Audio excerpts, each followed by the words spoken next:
Hola a todo el mundo, bienvenidos, bienvenidas a un nuevo episodio del video podcast, si lo veis también porque este va con imagen, o de otro episodio del podcast en el que analizaré comentarios que se han producido en la comunidad de Anicultura, al fin y al cabo, porque los leo de diferentes puntos, o del episodio del podcast del último que ha habido, de El Valle Secreto al otro lado de la colina, que ha estado guay, ¿eh? A mí me ha encantado.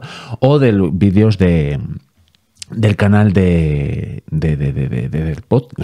YouTube.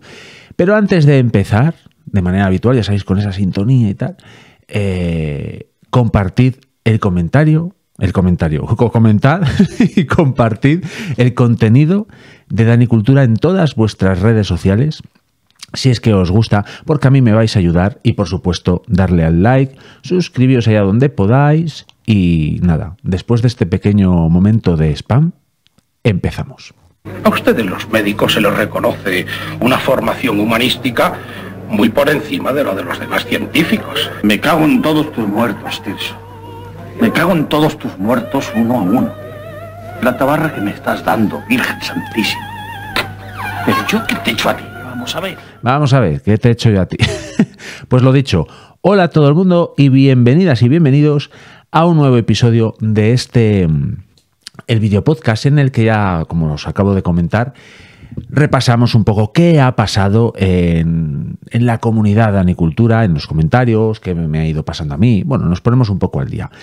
Y comentar así por encima que desde el último video podcast, hace como 2 semanas, he publicado 4 vídeos, un podcast, y unos cuantos shorts, que es verdad que los tengo un poco abandonados en el sentido de sacar de ahí comentarios.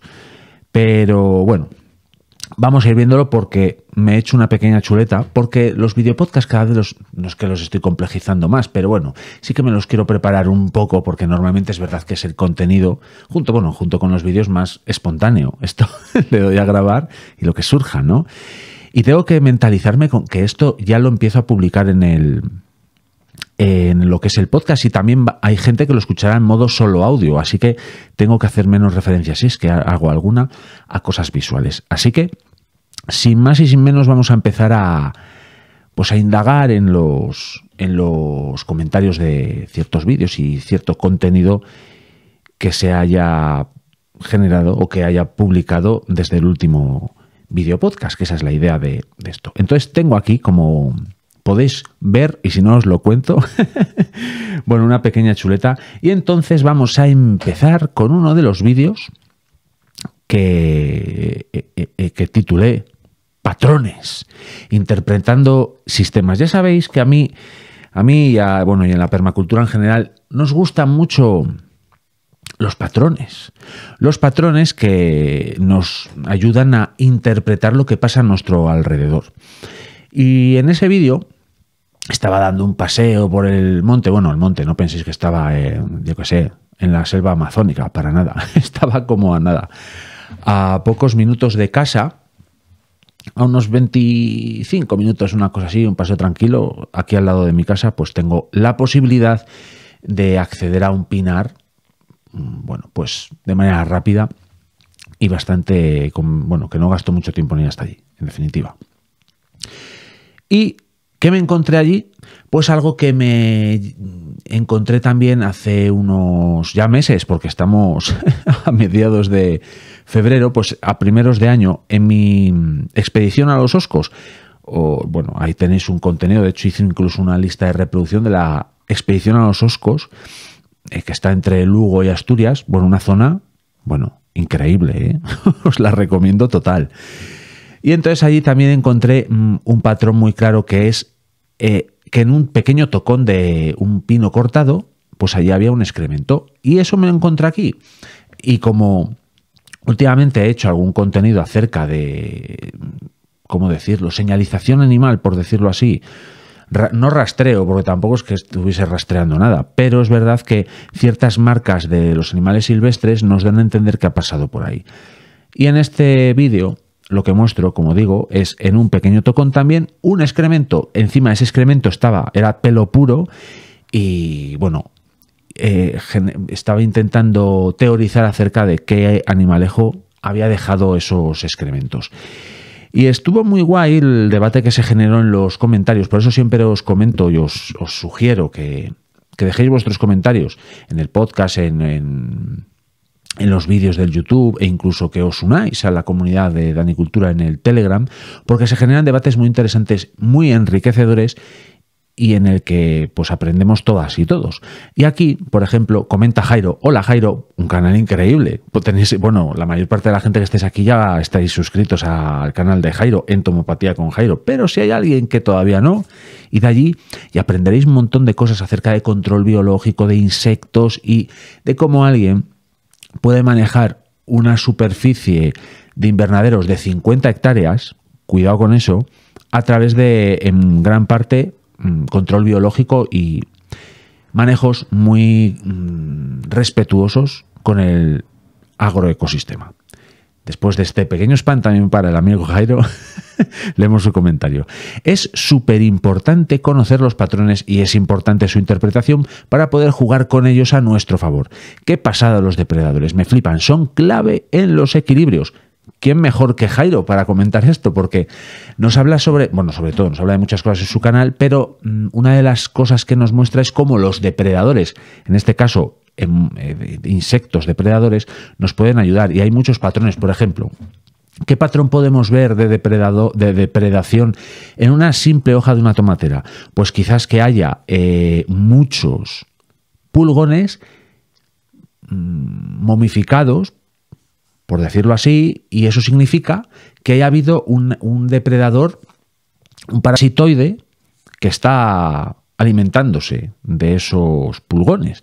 Si vemos ese tipo de patrones, pues ahí podemos entender que tenemos un agroecosistema bastante rico, en el sentido de que hay depredadores, también hay presas, y sin esas presas no va a haber esos depredadores. Eso es verdad. Así que tampoco hay que volverse loco ni loca, ya sabéis que siempre lo digo, cuando veamos algún pulgoncete. Tranquilidad, porque eso atraerá a depredadores.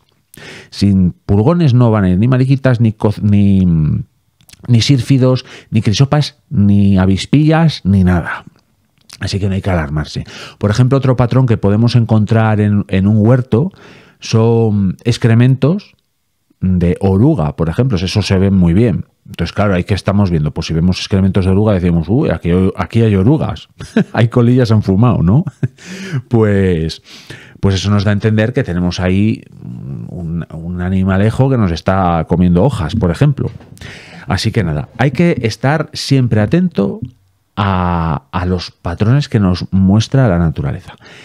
Y ¿qué más comentarios tenemos en este vídeo?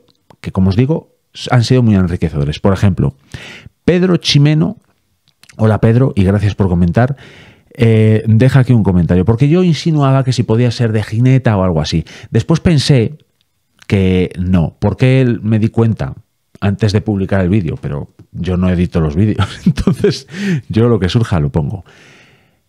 Porque después llegué a la conclusión de que ese excremento que se puede ver en ese vídeo era de zorro.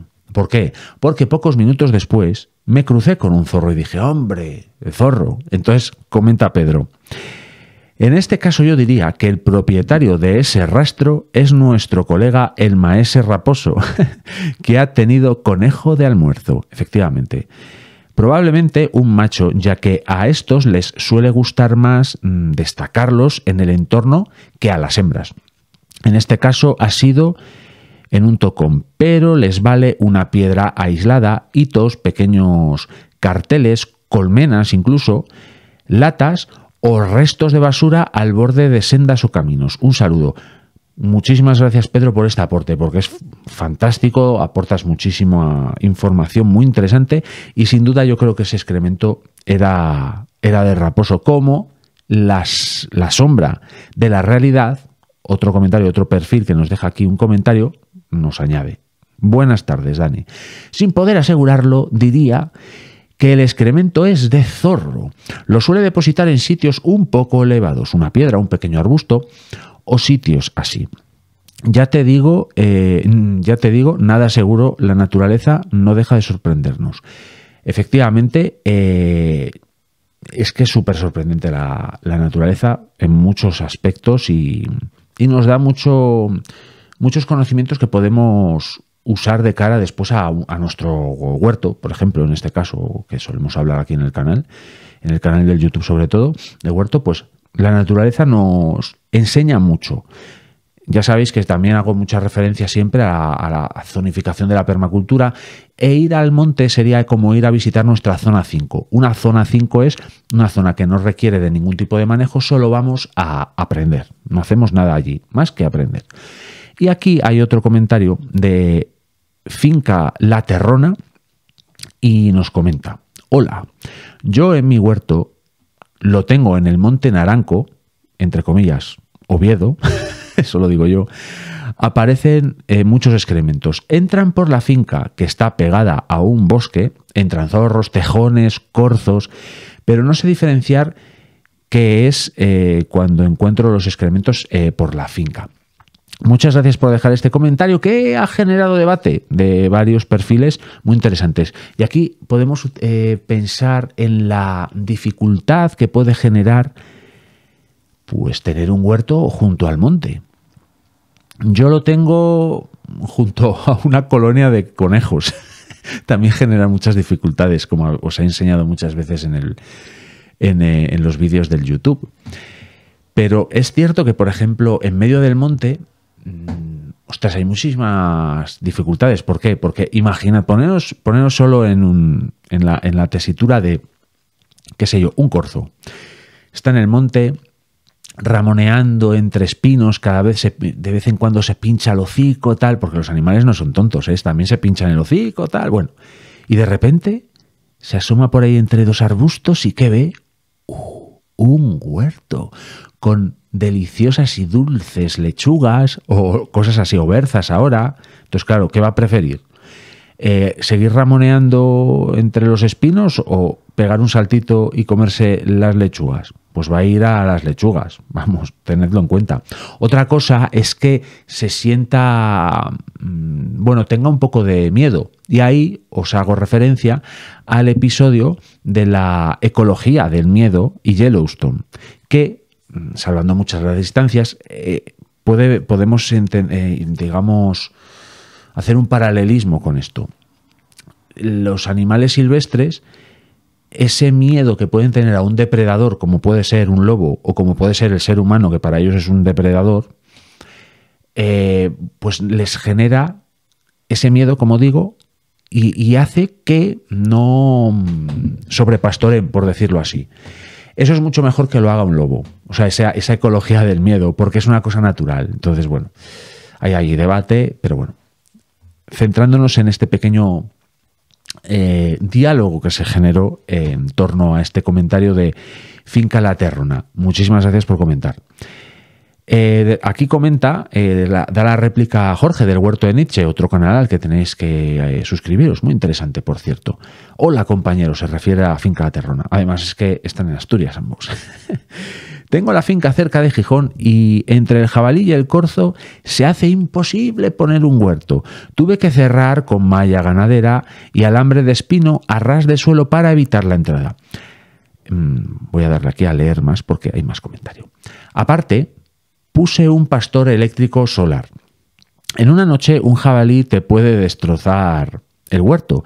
Desistí de poner gallinas por no tenerlas encerradas todo el día por la fauna aérea. Es impresionante la cantidad de bichos que nos rodean. Muy interesante tu canal. Me encantan los vídeos del Raposu. Saludos, porque la Finca La Terrona también tiene un canal y tenéis que ir a visitarlo, por supuesto. Y lo que dice aquí Jorge del Huerto de Nietzsche, cierto, por ejemplo, gallinas, es que son un foco de atención para muchas aves rapaces. Totalmente. Las gallinas es verdad que también no son tontas.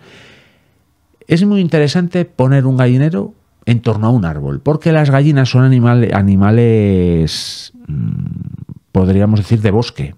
en su hábitat natural, que ahora la gente dirá, anda, que las gallinas, si son prácticamente una producción, y es verdad, genera, o sea, las gallinas hay muchas razas que están hechas a propósito por el ser humano, pues para que sean más ponedoras y cosas así.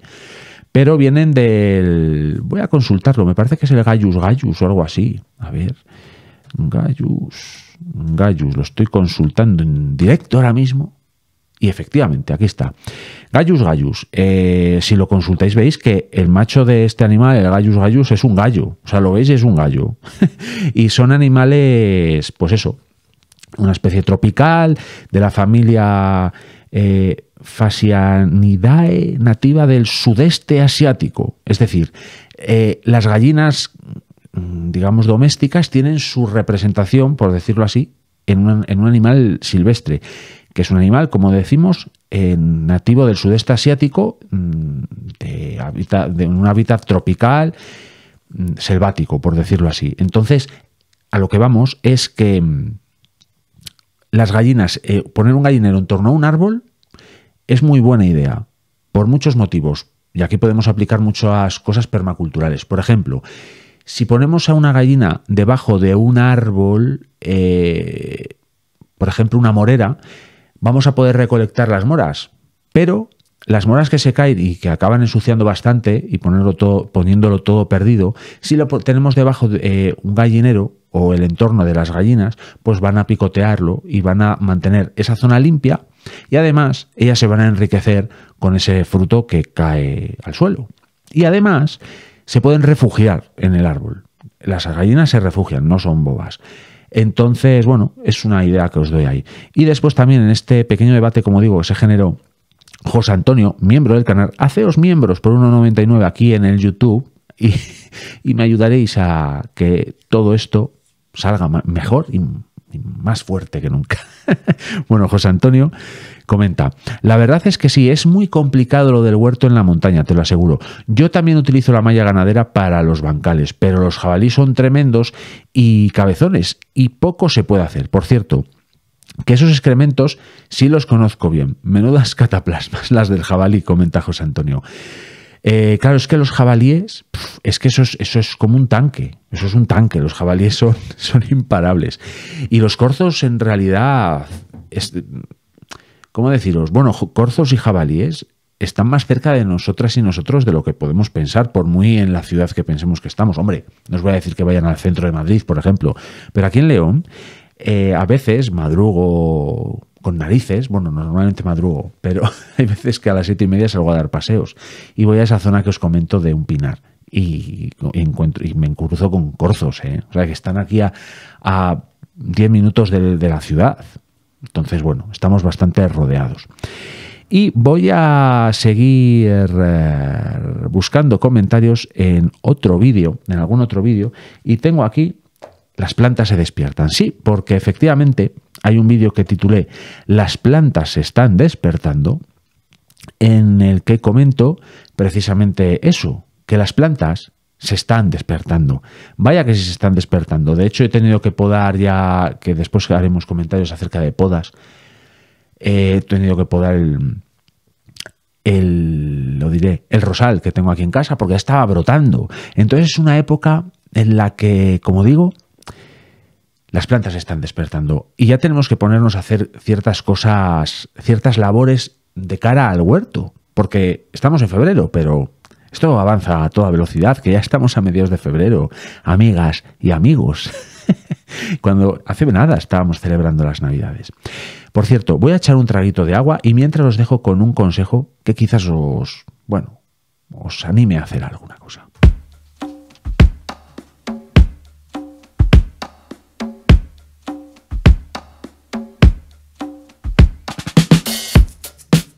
¿Quieres ayudar al proyecto Dani Cultura? Puedes hacerlo de muchas maneras.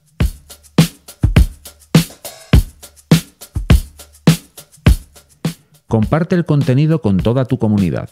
Comenta, interactúa. Por supuesto, suscríbete al proyecto y únete a la comunidad del Telegram.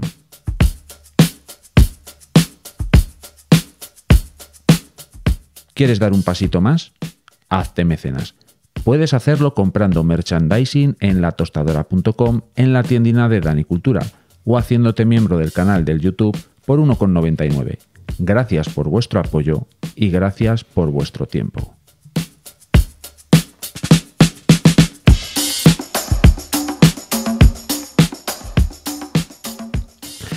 Todo buenos consejos, son todo unos consejos extraordinarios. Bueno, como os digo, en este vídeo comento que las plantas están despertando y además también invito a la gente a que dijesen pues las labores que estaban haciendo ahora, y hay gente que me ha hecho caso y me ha comentado. Por ejemplo, José Antonio, al cual mencionaba antes. José Antonio, familia ya prácticamente, por no decir sin él prácticamente, José Antonio comenta: hola Dani, pues como el huerto lo tengo en la zona 1, volvemos a la zonificación de permacultura, zona 1 es la zona más próxima a la zona 0. La zona 0 es nuestro hogar, la zona 1 lo que está pegado ahí. En mi caso, por ejemplo, tengo un pequeño jardincillo, que eso sí es zona 1 y puedo tener más manejo, pero mi huerto estaría en una zona más alejada. Entonces no puedo tener tanta atención al mismo como a mí me gustaría. Zonificación. Pero bueno, vamos a centrarnos en el comentario de José Antonio. Pues como el huerto lo tengo en la zona 1 y no tengo mucha insolación en invierno, esta estación no he plantado otra cosa que abono verde, y que no, ostras, que eso está muy bien, José Antonio, bueno, voy a seguir. Y he preparado los bancales para empezarla en primavera. Precisamente por el tema de las horas de sol en otoño o invierno, estoy preparando otros bancales mejor ubicados, vallándolos primero con malla cinegética a ver si es suficiente para los jabalíes. Me mola mucho tu zona 1 y tu vecindario. Un abrazo para ti y toda la familia. José Antonio, ya lo sabes.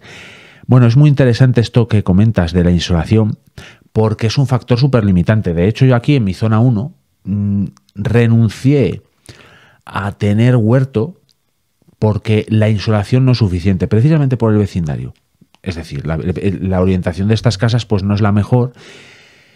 ¿Y qué ocurre? Pues que no reciben las horas de luz suficientes para que las plantas crezcan pues para que las plantas hortícolas se desarrollen como a mí me gustaría y sobre todo como a ellas les gustaría.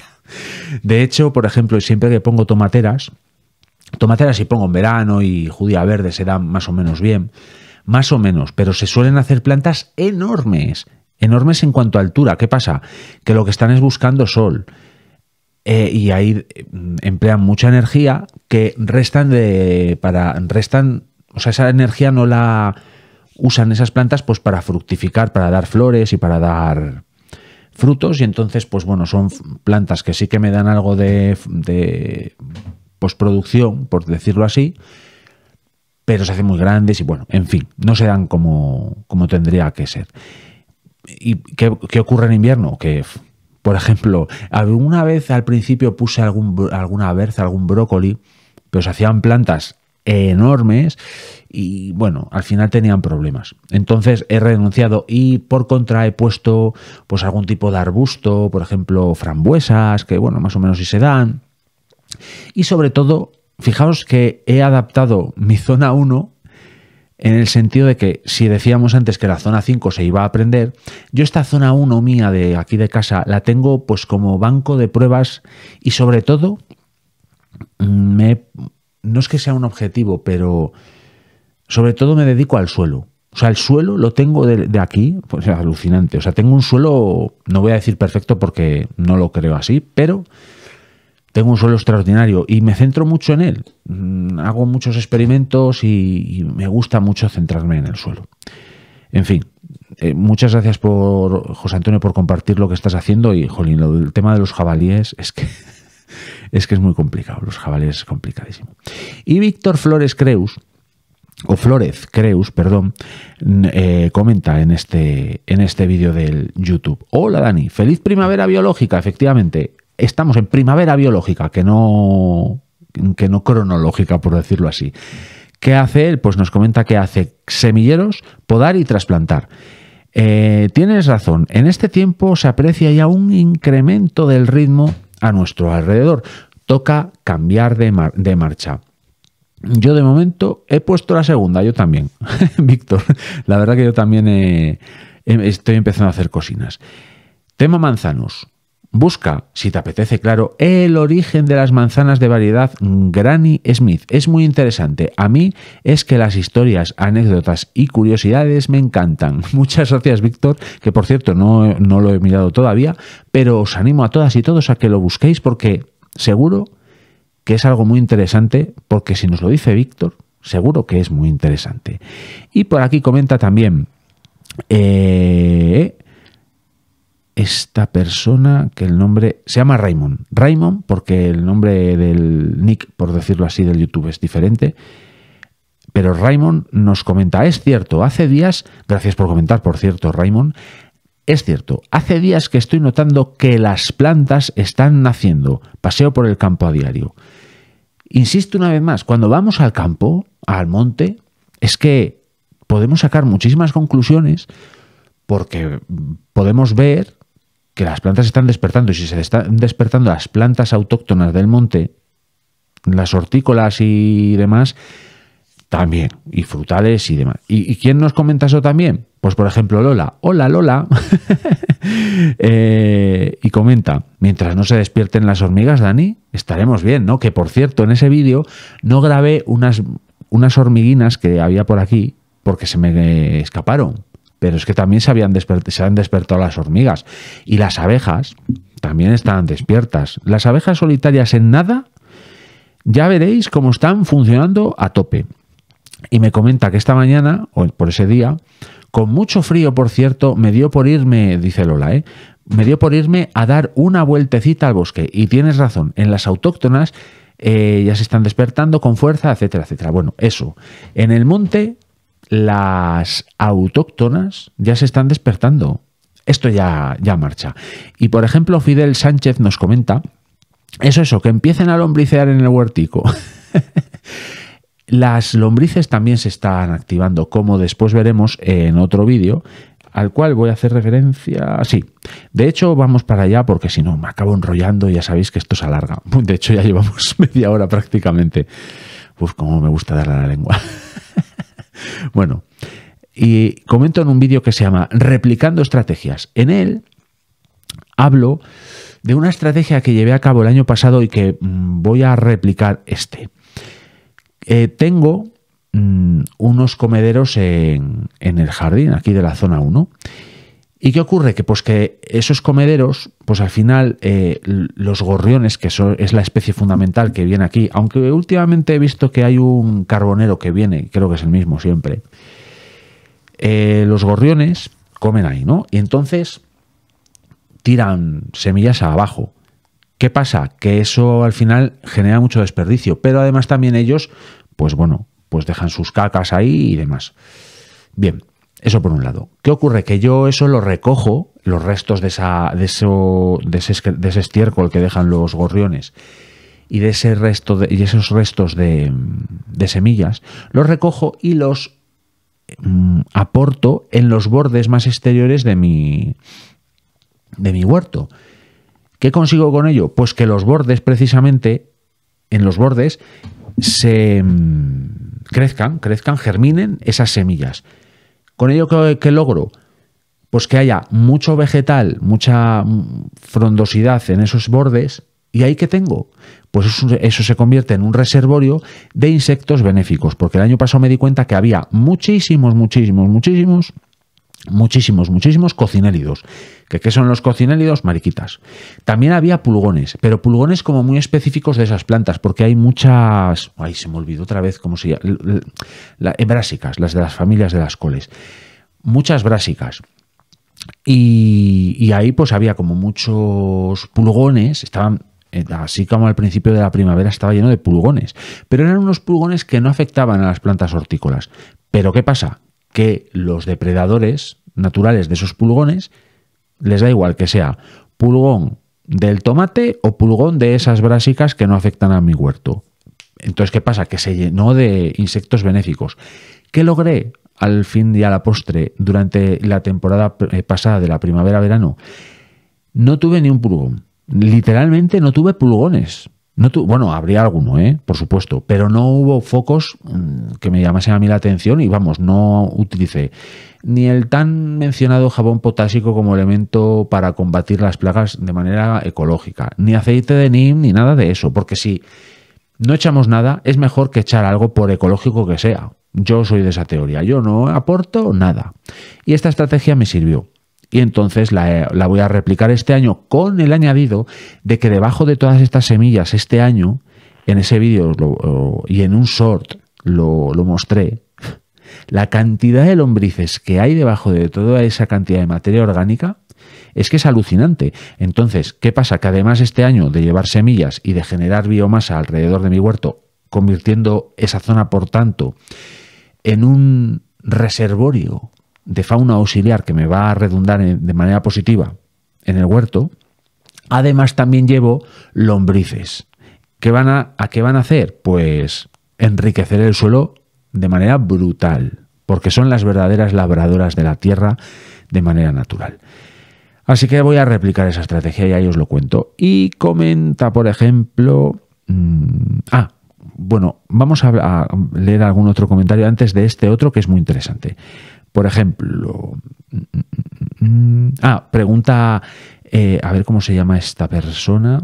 Nanete. Hola, Nanete. Bueno, ya les respondí, por supuesto, pero comenta, hola, ¿la estrategia es poner semilleros a los gorriones para que abonen ese trocito de tierra y que el propio abono del gorrión atraiga lombrices? No, pero puede que haya servido también para eso. Lo que pasa que no puedo afirmar al 100% que el excremento de los gorriones haya atraído esas lombrices. ¿Por qué? Porque esos comederos los tengo justo al lado de la compostera de casa, que es bastante grande. Será de medio metro cúbico. Bueno, no tanto. No sé cuánto, pero bueno, es muy grande. Es como una compostera de estas comerciales, pues el doble o algo más del doble. Es bastante grande. Y entonces, claro, ahí hay muchísima vida, muchísimas lombrices, es una pasada. Entonces no sé qué ha traído a quién. Seguramente haya traído más la compostera que el excremento de los gorriones. Pero bueno, todo suma al final. Ay, perdón, que he bebido para la gente que solo lo escucha. Y además... bueno, ya te he explicado, ya os he explicado a todas y todos la estrategia que sigo. Bueno, y además te la expliqué, Nanete, en esa respuesta. Y bueno, voy a centrarme, por si no se me va la olla, en este comentario que es súper interesante. Comenta Antonio Hernández Cordero, desde las Islas Canarias. Hola Dani, como siempre, muy interesante lo que comentas. Sin embargo, yo no estoy de acuerdo en ponerle comederos a las aves, ya que generan que no se dediquen a buscar alimento por la zona, cambiando sus hábitos y su papel ecológico. Lo que sí me parece adecuado es facilitarles agua mediante bebederos y zonas de baño, especialmente en verano. Saludos desde las Islas Canarias, como os comento.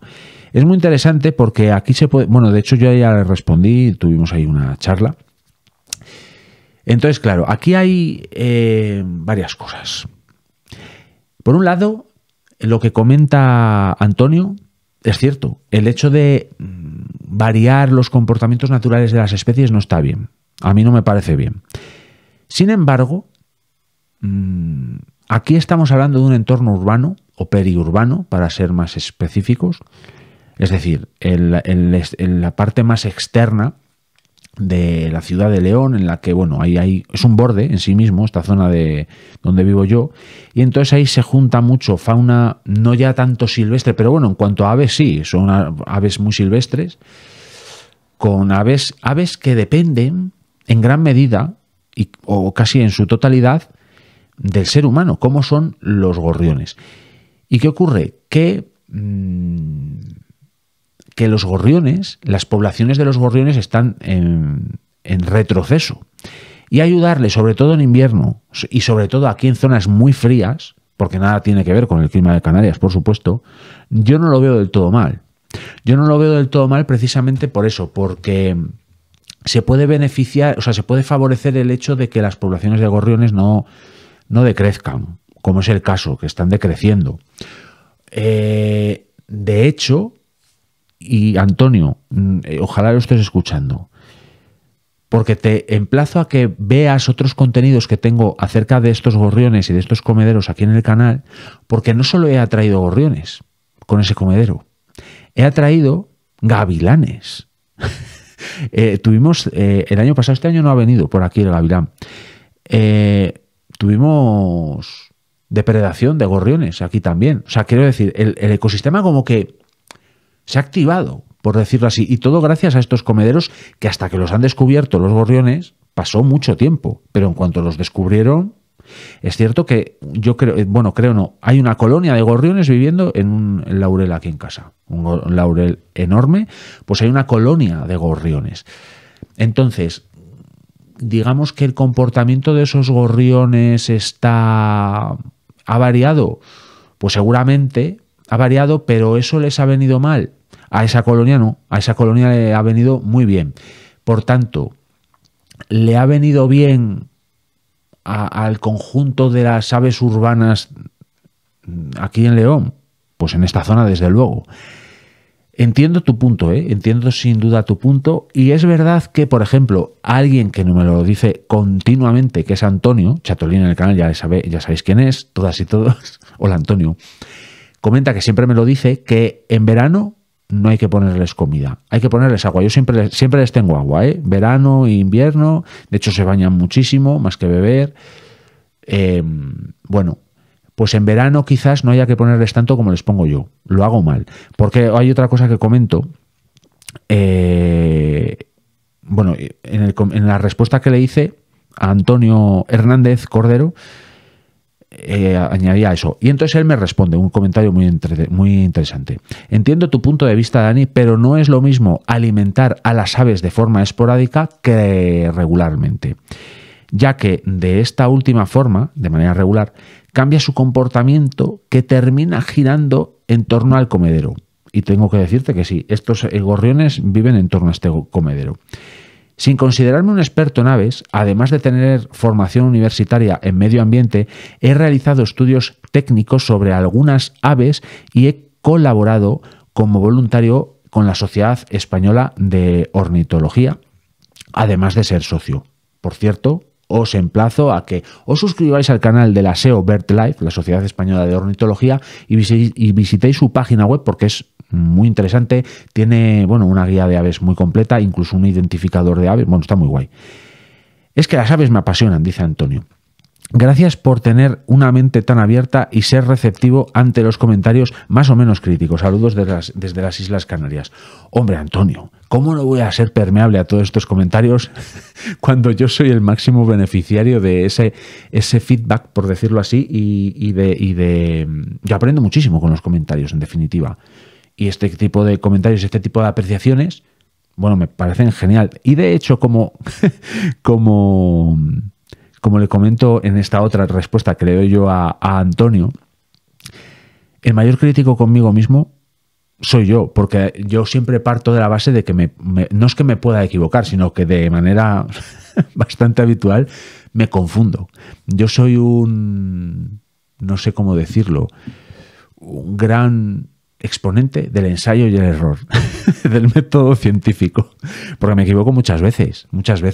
De hecho, con este tema del comedero, es algo que me come más en la cabeza de lo que podéis pensaros, porque entiendo que no está bien que estos gorriones que viven aquí dependan al 100% de esta alimentación que les estoy aportando.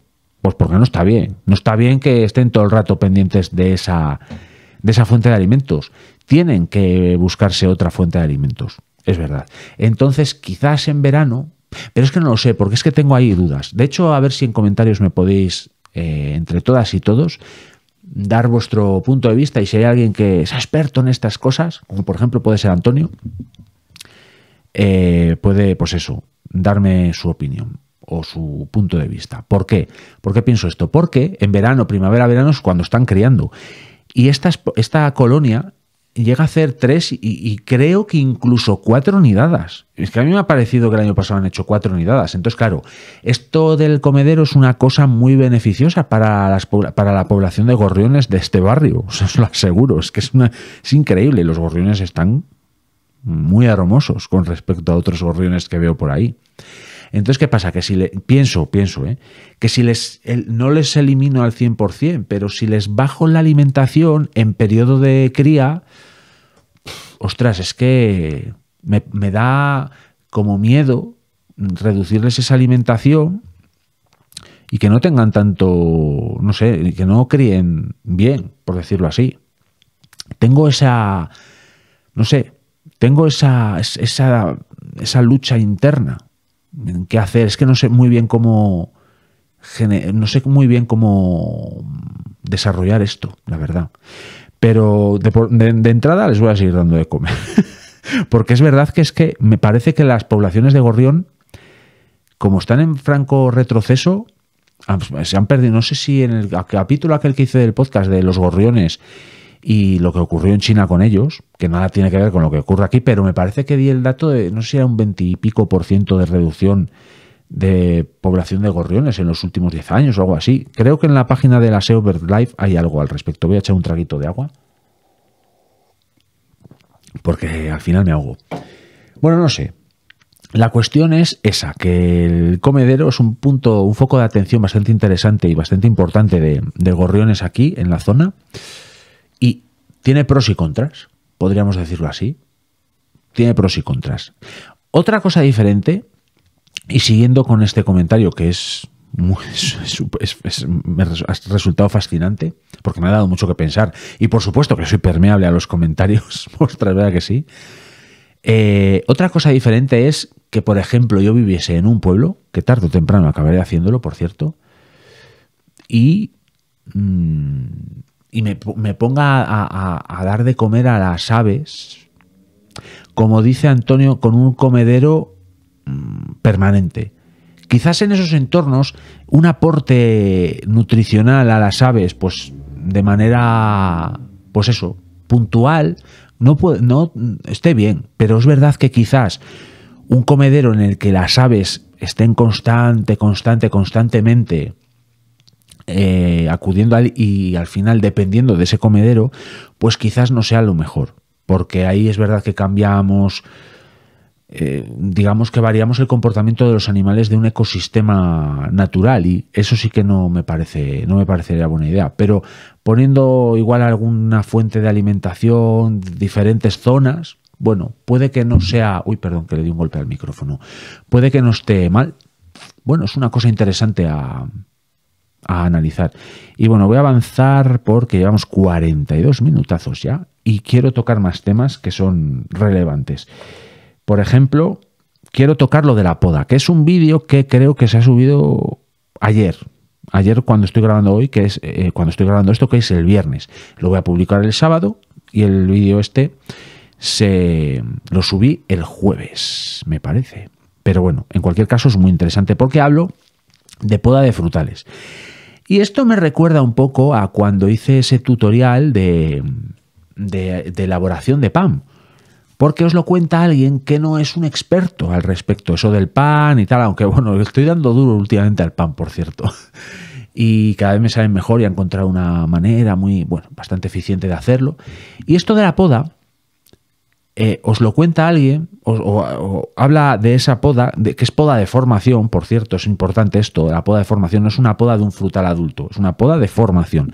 Ese frutal está en su tercer año de vida, probablemente porque partimos del palo, de otro año 2 y año pasado 3, va a entrar en su cuarto año, ¿no?, de vida. Entonces, seguimos con la formación y en esa formación, bueno, hay que hacerla de una manera para, digamos, tener un frutal sano, equilibrado y que tenga unas características que puedan redundar en nuestro beneficio. Bien, dicho lo cual, esto de la poda, ese vídeo os lo cuenta alguien que, si bien en este invierno, cuando estuve convaleciente por la operación, aunque sigo un poco tocado, por cierto, Pero bueno, estas son cosas. Pero bueno, al final nos ponemos así al día, ¿no? Bueno, he tenido una pequeña recaída del tema. Pero bueno, estoy bien, pero bueno, tengo ahí una pequeña recaída. Pero voy a salir adelante. Bueno, la cuestión. Durante mi convalecencia postoperatoria hice un curso de poda online, de poda de frutales, súper interesante y muy enriquecedor, y en el que aprendí muchísimas cosas. Porque yo fundamentalmente lo que hacía a la hora de podar, bueno, no había podado muchos frutales, la verdad, sobre todo rosales y eso, pero bueno, como al final el rosal no buscas ese tipo de producción, aunque al fin y a la postre, por ejemplo, en este caso, un manzano y un rosal son de la misma familia, por cierto. Bueno, la cuestión es que yo lo único que hacía era identificar dónde estaba la última yema, digamos, que me interesaba a mí dejar para, digamos, orientar el crecimiento de las ramas, para que el rosal no se entrecruzara en las ramas y demás. Bueno, es lo único que tenía en cuenta. Pero posteriormente, después de hacer este curso de poda de frutales, pues ya tienes en cuenta más cuáles son las yemas de fruta, cuáles son las yemas de madera. Bueno, se identifican bien, para la gente que esto solo lo esté escuchando y no quiera ver el vídeo, las yemas de los frutales que son, digamos, más voluptuosas, son más gorditas, esas son yemas de flor. Y de ahí van a salir, como su propio nombre indica, flores que posteriormente van a dar manzanas o peras o lo que sea. Y las yemas de madera son mucho más pequeñas, mucho más apretadas, y de ahí va a salir una rama de hojas sin flores, ¿no? Bueno, entonces, ¿qué nos interesa? Pues evidentemente nos interesa las yemas de flor. Pero ¿qué pasa aquí? Que estoy haciendo una poda de formación. A mí ahora mismo no me interesan las yemas de flor, paradójicamente. Para dentro de unos años tener más flores y más frutos, ahora mismo no me interesa eso, porque si ahora dejo que crezcan o que se desarrollen las yemas de flor, voy a tener un manzano. Bueno, no me interesa, en definitiva, no me interesa, porque yo lo que quiero es generar, digamos, un esqueleto, un armazón de árbol robusto y que pueda sustentar en el futuro pues eso, frutos y demás. Y entonces voy a leer comentarios, porque al final me estoy alargando y no leo vuestros comentarios, que es la idea de esto. Comenta José Antonio, miembro fundador de Danicultura, podríamos llamarlo así: pedazo de tutorial de poda que te has marcado, muy interesante y útil. Nos va a venir muy bien. Gracias, Dani, gracias a ti por este comentario. Y me alegra mucho que lo hayas visto así como de ayuda, porque esa es la idea. La idea que tengo yo es eso, que pueda servirle a alguien. Y esa es la idea. Y comenta Francis: hola Francis, ¿qué tal estás? ¡Qué envidia dais! Yo también podé árboles frutales en mis tiempos mozos, ganando el jornal, pero nos enseñaron bien por las cuentas que les traían. O sea que Francis, después de la experiencia, aprendió. Un apartado de cierta variedad que la podé yo solita, me dieron la enhorabuena por la buena fruta que cogimos allí. Bueno, perdón por leerlo así un poco raro. Pero bueno, viene diciendo Francis que, bueno, que ya con la experiencia, pues al final ha aprendido a hacer buenas podas. Y es verdad que a mí lo que me falta en este caso es experiencia, que estoy intentando ganar poco a poco. Ahora tengo pues cierta formación y cierta teoría que estoy aplicando en estos frutales. Y comenta Adela Paz: hola Adela. Hola Dani, nosotros también andamos podando los perales. Si lo hacemos mejor o peor, ya no lo sé. Comparto, besos y gracias. Gracias a ti, gracias por compartir. Compartid todas y todos el contenido de Danicultura si os gusta. Otra vez spam os estoy haciendo hoy. Hoy mucho, hoy estoy metiendo mucha publicidad. Autopublicidad.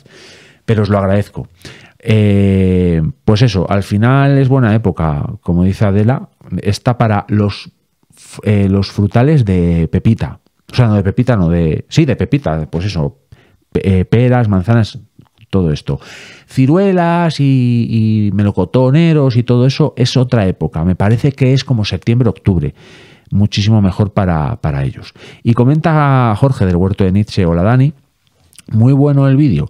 Lo pondré en práctica este finde. Pues me alegro. A ver si para de llover. Un consejo, hazte con un trípode. Bueno, ahí me comenta que me ponga con un trípode, pero como tengo ahí para hacer los vídeos un micrófono de lavalier que se llaman, pero de cable, el trípode me limitaría a movimientos. Y bueno, después Jorge ahí hace varias preguntas acerca, bueno, y habla de si poner pasta cicatrizante o no. Y yo le decía inicialmente que no, porque yo es que, bueno, después voy a leer otro comentario de Fidel, muy interesante también, que habla un poco al respecto de esto. Entonces, claro, habla de en las heridas, porque al final cuando estamos haciendo la poda, le hacemos heridas al árbol.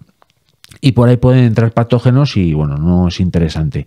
Y hay pastas cicatrizantes que se aplican en esos cortes que ayudan precisamente eso, a cicatrizar las heridas y evitan que entre por ahí patógenos y demás. ¿Yo la uso? No.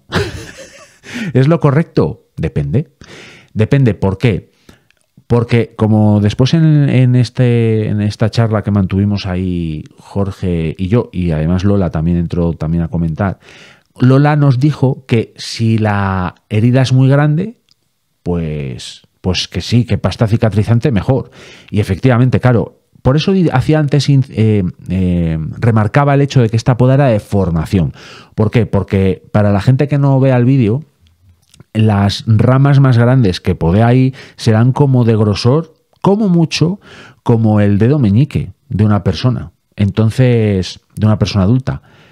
Entonces, esas heridas yo no las considero muy graves para ese frutal y más en esta época del año en la que ya se está activando la planta y va a cicatrizar. Por eso se poda también en estas épocas. Hay otra gente que poda en otras épocas. Por ejemplo, también se puede podar en verde, es decir, cuando el árbol ya está en pleno funcionamiento, primavera, verano, y entonces ahí digamos que cicatriza mucho mejor, claro. Y ahora también porque ya se están activando las plantas. Otra cosa sería que yo, por ejemplo, este manzano lo hubiese podado, por ejemplo, en otoño. Pues va a pasar todo el otoño y todo el invierno sin una actividad muy elevada y entonces va a cicatrizar peor y por ahí va a ser una fuente de patógenos, de pudriciones y demás. Pero en este tipo de heridas yo no lo aplico. ¿Se puede aplicar? Sí. Otros cicatrizantes, por ejemplo, como yo hay veces que les pongo canela. Pero ¿qué pasa? Que yo no aporto nada, prácticamente nada al huerto externo allí. Hago compost en esa zona, enriquezco mucho el suelo a través de humus de lombriz y de acolchados y de aportar propio compost que hago allí con las cosas con la materia orgánica que se genera en el huerto, en el propio sistema y demás. Pero pocos añadidos le meto yo al sistema. Entonces, a mí me resulta mucho más fácil no hacer nada. Entonces, pero como después le voy a comentar a Fidel, vamos a leer tu comentario, Fidel Sánchez, que también está en el grupo del Telegram, por cierto. Os invito a que paséis por allí. Bueno, yo lo que hago es que las plantas, por decirlo de alguna forma, digamos, se saquen las castañas del fuego. De hecho, este año a los frutales de mi sistema les voy a aportar cada vez menos y menos y menos agua. ¿Por qué? Porque quiero que se busquen la vida. Porque al final, si mimamos de más los frutales, con mucho riego y todo eso, pues van a acabar siendo dependientes de ese agua que les aportamos. Pero me estoy yendo por las ramas y nunca mejor dicho. En este caso, no es que les haga heridas para que se hagan más fuertes, como una suerte de vacunación natural, no. Pero en este tipo de heridas, al ser la poda de formación, no son muy grandes. Y en esta época, pues pretendo que el propio frutal se cicatrice. Entonces, bueno, estoy abogando porque diga, la pasta de cicatrizante es mala. No. Si tenéis pasta cicatrizante, pues aplicarlas, le va a ir fenomenal. ¿Yo lo hago? No. Entonces, claro, depende del momento también de la poda. Si, por ejemplo, dentro de unos años, cuando, por ejemplo, dentro de 15 años, imaginad, dentro de 15 años que os hago un vídeo de esos mismos manzanos, pues van a ser, espero, frutales grandes, muy desarrollados, con unas ramas grandes que igual son como un brazo de una persona. Y entonces ahí, por ejemplo, hago un vídeo de poda de rejuvenecimiento. Eso es una poda pues que ya le haces pues a las ramas principales, pues igual ya las haces cortes más grandes. Pues igual ahí sí hago una pasta cicatrizante y entonces sí la aplico. Y de hecho voy a leer el comentario de Fidel, que es muy interesante. Fidel nos comenta: buenas, 3 cositas. Un truco para generar yemas de crecimiento bajo, de vez en cuando podar es ir quitando solo yemas apicales que generan fitohormonas que restringen el crecimiento de yemas latentes. Efectivamente hay veces que, por ejemplo, en las podas, en lugar de quitar rama o de quitar madera, simplemente quitando con los dedos mismos las yemas de flor o lo que sea, pues, o las apicales, que son las de la punta, pues generas, digamos, incrementas no incrementa, bueno, sí, lo incrementas, pero estimulas el crecimiento de las yemas laterales. Es decir, para la gente que no me esté viendo, una rama tiene al final una yema apical, es decir, la de la punta. Esa es la que marca el crecimiento. Si eliminamos esa yema, ¿de acuerdo? Si eliminamos esa yema con los dedos, fomentamos que se genere, por decirlo así, otras yemas apicales. ¿Dónde? Pues a lo largo del trazado o del recorrido de esa rama, pero no la de la punta. Eso al final, por ejemplo, es el despuntado que se hace en los frutales al principio de su, digamos, de su vida, cuando de una semilla, por decirlo así, de una semilla, ¿no? Aunque es mejor hacerlo de injertos, pero bueno, pongamos que ponemos una semilla y empieza a crecer y empieza a crecer. La yema apical es la que va marcando el crecimiento, que es la punta de ese palo que estamos viendo que crece. La yema apical es la que está marcando ese camino. Cuando despuntamos ese frutal para que empiece a ramificarse, estamos quitando esa yema apical. Entonces fomentamos el hecho de que crezcan otras ramas a través de otras yemas latentes. No sé si me habéis entendido, pero bueno, si no, ponedlo en comentarios. Otra cosa que comenta Fidel. La segunda cosita, yo pongo pasta cicatrizante hecha con una mezcla de cera natural con aceite. Eso da una protección a esos cortes que pueden llenarse de patógenos, aunque ahora, por febrero, cuando la gente quiera escuchar esto, no están en su máximo esplendor. Y una tercera cosa, que eso has hecho bien, pero no lo has comentado, antes de cortar, fijarse en la dirección de crecimiento de la yema que queda bajo el corte. Gracias por el aporte, Fidel, ya te respondí. Muy interesante tu comentario. Esa fórmula de esa pasta con cera, por ejemplo, de abeja o cera natural y aceite está muy bien, pues por eso, para sellar esas heridas, sobre todo si son más grandes, si son más pequeñas, yo no lo aporto. Pero si alguien lo aporta, fenomenal, no está mal. Y eso que dice de Fidel, de la tercera cosa que no comento en el vídeo, que no me acuerdo si la comento o no, dice que no, pues no la comento. Efectivamente hay que al hacer la poda de formación estamos intentando generar Es muy interesante esto de la poda, porque tienes que empezar a pensar en el futuro. Cuando podas, sobre todo en estas podas de formación, tienes que ponerte a 5 o 10 años vista para ver cómo se va a desarrollar ese árbol. Voy a echar un traguito de agua, perdón. Ay, qué refrescante. Voy a mirar cuánto llevamos, porque seguro que llevamos casi una hora. Hoy me estoy alargando. Pero es que hay videocomentarios muy interesantes. Bueno, podar es mirar un poco al futuro. Entonces, ¿qué pasa? Yo la formación que le estoy dando, hay diferentes tipos de formación. La más clásica para un huerto familiar de autoconsumo es formación en vaso. Esto es que tengamos un tronco principal y después unas 4 ramas. Yo soy partícipe de 3 ramas, o abogo por las 3 ramas, que crezcan, digamos, de ese tronco principal, digamos, no al centro, sino para afuera. Eso es formación en vaso. Generamos como si fuese una copa que tiene un pie y las ramas serían como las paredes del vaso. Entonces, ¿qué pasa? Que cuando vamos a hacer las podas, tenemos que evitar que las ramas crezcan para adentro. ¿Por qué? Porque tenemos que generar o procurar que haya aireación interna dentro del ramaje de las ramas del árbol, y además el hecho de que quede libre la parte central del frutal permite que el sol entre, la luz solar, y entonces ¿qué pasa? Pues que va a ser una planta más sana, con menos hongos, va a tener más insolación, vamos a tener frutos más maduros, todo bien.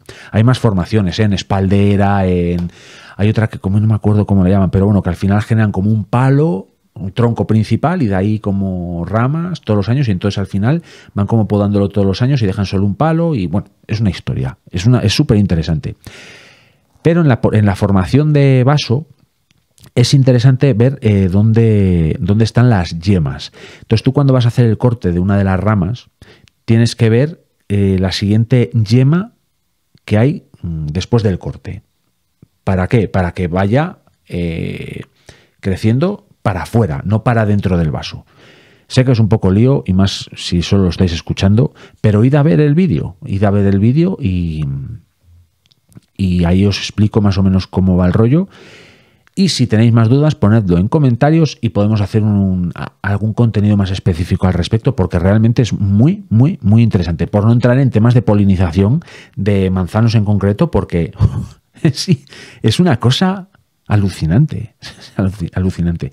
Porque esos manzanos que tengo en el huerto habrán sido polinizados no entre sí, porque me parece que Fuji no es compatible. Es que no me acuerdo, pero creo que Fuji no es compatible. Igual se han polinizado con un manzano golden, que está igual a 3 kilómetros de allí, porque el polen viaja muy lejos, como bien saben las personas que son alérgicas al polen, por otro lado. Y bueno, se me quedan cosas en el tintero, ¿eh? No muchas, pero bueno, voy a, aunque sea de refilón, a comentar algo del último episodio del podcast, que también se publica en el canal del YouTube y en el que la gente también comenta. No voy a hacer mucha referencia a los comentarios, a pesar de que ha habido 31 también contando los míos, así que habrá habido como unos 15 comentarios sobre el episodio.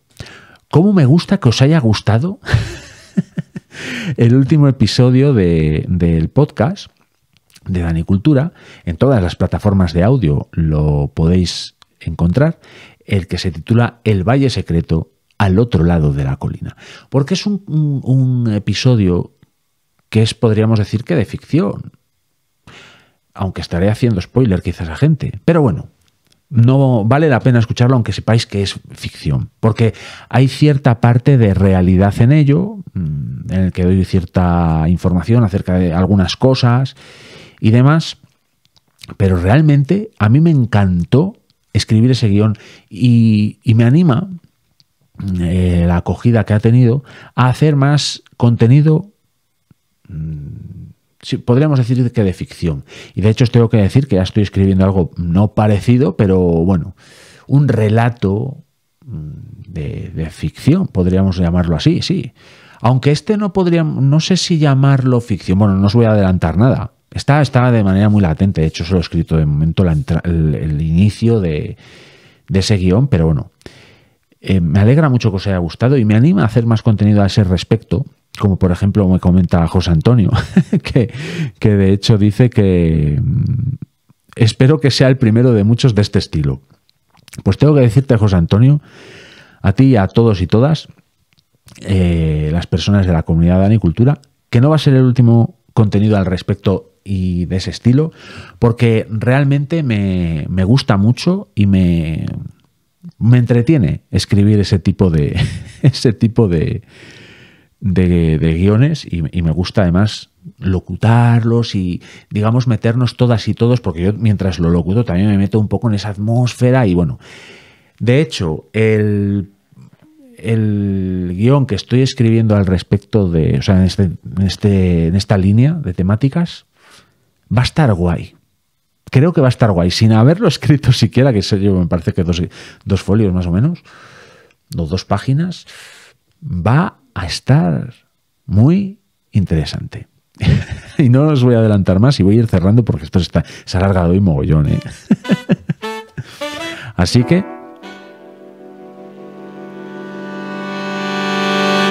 voy a ir cerrando este episodio del podcast Dani Cultura o el vídeo podcast, porque ya sabéis que voy a empezar o estoy empezando ya a colgarlos también en la plataforma de audio para que se publique también como solo audio. Así que va a empezar a tener el podcast en modo audio solo una periodicidad casi semanal, aunque voy a seguir haciendo la de los guiones y todo eso, la que conocemos de siempre, cada 2 semanas, guiones estructurados y demás, con entrevistas y demás. Estoy también, por cierto, trabajando en cierta entrevista, no entrevista, pero sí colaboración, que también os va a gustar, sobre una temática en la que he estado pensando durante mucho tiempo, porque es algo muy interesante que nos va a ayudar a todas y todos, y para quien no conozca es aquel tema del que voy a hablar, ya veréis cómo os va a gustar. Es algo increíble. Pero bueno, voy a ir despidiéndome porque ¿cuánto llevamos? 1 hora y 5.